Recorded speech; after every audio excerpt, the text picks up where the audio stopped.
Today we have made it to Connersville, Indiana to bring you a most unique story and grave site. We have visited this grave on the channel before and never thought we would be here again, but when we made it back to the area, we knew that we just had to visit the final resting place of Lova Cline. Lova's final resting place is unique, as you can see, but the story behind it is anything but happy. You see, Lova was born with some sort of neurological condition, and as such, she was unable to enjoy things in the same sense as most others. The legend goes that she was bedbound, with an inability to walk or even move for that matter. Lova could not enjoy doing the other things that most kids would do in that day. Her one true enjoyment was looking at the large dollhouse with big windows. Her father had built her the dollhouse, and Lova enjoyed looking into those large windows. And when Lova passed away in 1908, her heartbroken parents moved the dollhouse to the cemetery. Lova's parents would pass in the 1940s, with her mother Mary passing first. She was laid to rest in this cemetery, Arlington East Cemetery, which at that time was not the same cemetery that Lova was laid to rest in. Knowing this, her father George had left word to destroy the dollhouse upon his death, probably knowing that no one would be left to care for it. And when George passed in 1946, he thought that the destruction of the dollhouse was going to happen. It was then that the dollhouse became a labor of love in the community. So the caretaker of the cemetery arranged to have Lova reinterred next to her parents, and the dollhouse moved along with it. And since then, the dollhouse and the grave has been cared for by volunteers. The dollhouse is periodically refurbished. I was able to find a newspaper article regarding the death of George Cline, Lova's father.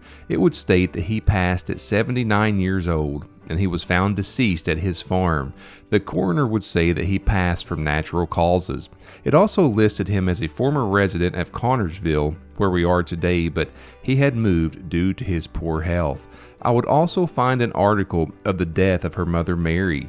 The obituary would list brothers and sisters to Mary as survivors, so either all of her other children had passed, or Lova was the only child. Today we pay respects to all three: George, Mary, and Lova. As I mentioned before, we have visited this grave previously. Our last visit was several years ago. In our latest trip, we made our way to Indianapolis and made this detour on our way home to visit Lova. The story is heartwarming, tragic, and all points in between. You can see the dollhouse grave is still in fairly good shape, but I did notice that it was a little more weathered than last time. I believe our last visit came after a recent refurbishment. As far as the channel goes, we are getting back at it again. I took a little time off during the holiday season to refocus and plan some of the upcoming content for the channel. I would love to know if you all prefer the longer videos such as this one or the shorts. It seems that more people enjoy and watch the shorts, so I've been doing a few more of those. Now myself, I prefer the longer videos, but I just don't have many people watching them anymore. So let me know.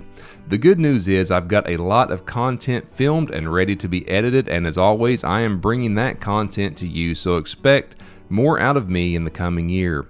This summer, Whit Docs will celebrate its 5-year anniversary, and I would love to do something special for that. I cannot believe it's been 5 years.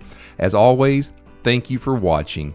Please like and leave me a comment, and if it's your first time here and you like cemetery and history content, please subscribe and join us. Once again, from Connersville, Indiana, at the final resting place of Lova Cline, I will see you again soon.